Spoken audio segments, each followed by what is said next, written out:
অকৃতজ্ঞ মানুষের মন হচ্ছে একদমই ছেঁড়া পলিথিনের মতো। সেখানে আপনি যতই দেন না কেন আর যাই দেন না কেন, কখনোই সেই পলিথিনের মনটা ভরাতে পারবে না। তাই সব সময় অকৃতজ্ঞ মানুষের থেকে দূরে থাকবেন, আর অন্যের উপকার করার আগে নিজের কথাটা সবার আগে মনে রাখবেন। কারণ এখন মানুষ অকৃতজ্ঞ, তারা উপকার ভুলে যায়। আর যদি উপকার করতেই হয় তাহলে এমনভাবে উপকার করুন যেটার বিনিময়ে আপনি কোনো কিছু চান না। যদি আপনি কোনো আশা অন্তরে রেখে যে আমি এইটা করছি ওকে, এটার বিনিময়ে আমি ওটা আশা করি, এরকম হলে এরকম কোনো উপকার করতে যাবেন না, কারোই না। কারণ সেটার বিনিময়ে আপনি তো যেটা আশা করছেন সেটা পাবেনই না, আরো অপমানও আপনাকে সহ্য করতে হতে পারে। এই যে আমার শ্বশুর মারা গেলেন, তো ওনার জীবনে উনি ওনার বাপ দাদার সম্পদ বিক্রি করে যাদেরকে সাহায্য সহযোগিতা করেছিল, যাদের জীবন উন্নত হওয়ার জন্য, তার মৃত্যুর সময় তারাই আসে নাই। দেখা গেছে যে তার মৃত্যুর সময়ও তারা পাশে থাকেনি, পরবর্তীতে এসেছে যাতে দেশবাসী গ্রামবাসী খারাপ কিছু বলতে না পারে, মানে না আসার মতোই আসা আর কি। তো এই তো সকালবেলা পরোটা বানিয়েছিলাম, আর যে থালটা দেখতে পেয়েছিলেন স্টিলের, ওটা ছিল বাবার থাল। তো যখন হচ্ছে মা বাড়িতে থাকতো না, ঘরে থাকতো না, তো তখন দেখা যেত আমি বাবাকে পরোটা বানিয়ে দিতাম। আমাদের জন্য রুটি বানালেও বাবার জন্য প্রায়ই হচ্ছে পরোটা বানিয়ে দিতাম। উনি পরোটা খেতে অনেক বেশি পছন্দ করতো। তো মা যদি পাড়া থেকে হেঁটে হুটে এসে সন্ধ্যার পর জিজ্ঞাসা করতো বা সকাল কি খাওয়াই, কি দিয়ে দিছিস, কি খাওয়াই দিছস, তো আমি পরোটা খাওয়াই দিয়া তারপর বলতাম যে রুটি বানাই দিছি। তো ছেলের বউদের ভালোবাসা কখনোই চোখে পড়ে না, আমরা যতই করি না কেন, তো সেটার কোনো নাম হবে না। তো আমার শুধু সারাদিন একটু পরপর বাবার কথা মনে পড়ে। আমি যখন চা বানাই নিয়ে দিতাম, তো তখন বলতো দাও মা দাও, এদিকে দাও, শুক্রান শুক্রান। তো উনি তো সৌদি আরব অনেক বছর থেকে এসেছিল, প্রায় 28-29 বছর। তো কথায় কথায় আলহামদুলিল্লাহ, মাশাআল্লাহ, সুবহানাল্লাহ, তারপর হচ্ছে শুক্রান, তারপর আরো আরবি কিছু কিছু ভাষা বলতো আর কি। তো অনেক কিছুই বুঝতাম না, তো চা নিয়ে দিলেই শুক্রান শুক্রান মা, শুক্রান শুক্রান। তো এই তো মানুষ চলে যায়, মানুষের কথা থাকে। তো এই যে ওই দিন হচ্ছে আমাদের জমির হচ্ছে প্রথম মটর শাক তুলছিলাম, ভাজি করছিলাম।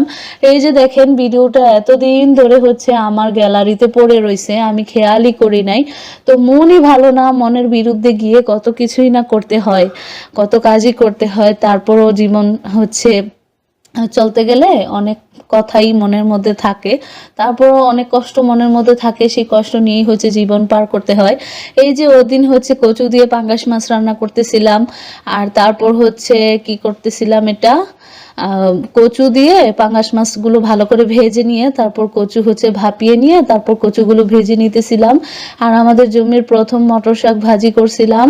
আর এই যে বাবার জন্য হচ্ছে, মানে আমাদের সবার জন্যই একটা, আমরা তো দেখা যায় যে আমার মা একটা কথা বলে, জামাইয়ের জন্য মারে হাঁস, বাড়ি শুদ্ধ খায় মাস।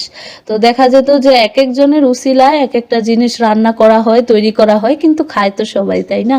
তো বাবা হচ্ছে শুটকির বড়া খুব পছন্দ করত, তো ওনার জন্য হচ্ছে শুটকির বড়া বানাচ্ছিলাম। তো এই তো আমি হচ্ছে দুইবারে কচুগুলো ভেজে নিতেছিলাম। তো আমার আবার এরকম কচু ভাজা দিয়ে ভাত খেতে অনেক ভাল লাগে, তো আমার আব্বার আবার এরকম কচু ভাজা অনেক পছন্দ।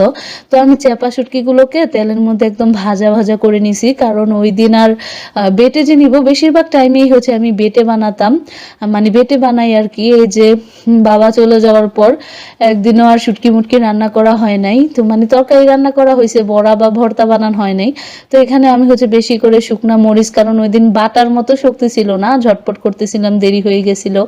তো শুকনা মানে চেপা শুটকিগুলো তেলে ভালো করে ভেজে নেওয়ার পর অনেকগুলো পেঁয়াজ কুচি, শুকনা মরিচ, তেল, লবণ, ওইগুলা দিয়ে হচ্ছে কষলিয়ে মেখে নিয়ে তারপর হচ্ছে আমাদের ছাদ বাগানের চাল কুমড়া পাতা তুলে আনছিলাম।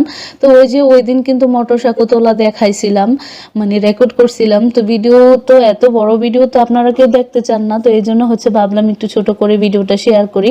আর এই যে এতক্ষণ যে কচু ভাজলাম, তো সেই তরকারিটা এখন বসিয়ে দিলাম।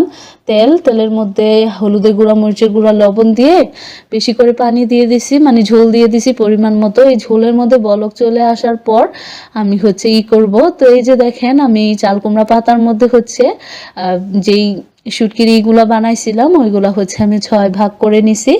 তো 6 ভাগ করে নিছি। এখন হচ্ছে আমি পাতার মধ্যে ভরে নিতেছি। তো পাতাগুলা এত ছোট ছিল, তো মানে বারে বারে খুলে যাচ্ছিল। আর এই যে ওই দিক দিয়ে হচ্ছে একটা করে হচ্ছে বড়া, মানে একটা করে হচ্ছে বড়ার ভিতরের পেঁয়াজ শুটকি হচ্ছে পাতার মধ্যে পেঁচাচ্ছিলাম, ভরতেছিলাম। আর এই দিক দিয়ে হচ্ছে মানে তরকারিতে বলক, তরকারি ঝোলের মধ্যে বলক চলে আসছে। এখন হচ্ছে কচুগুলো দিয়ে দিলাম আর তার উপর দিয়ে মাছগুলো দিয়ে দিলাম, ব্যাস বলক চলে এলে নামিয়ে নিব।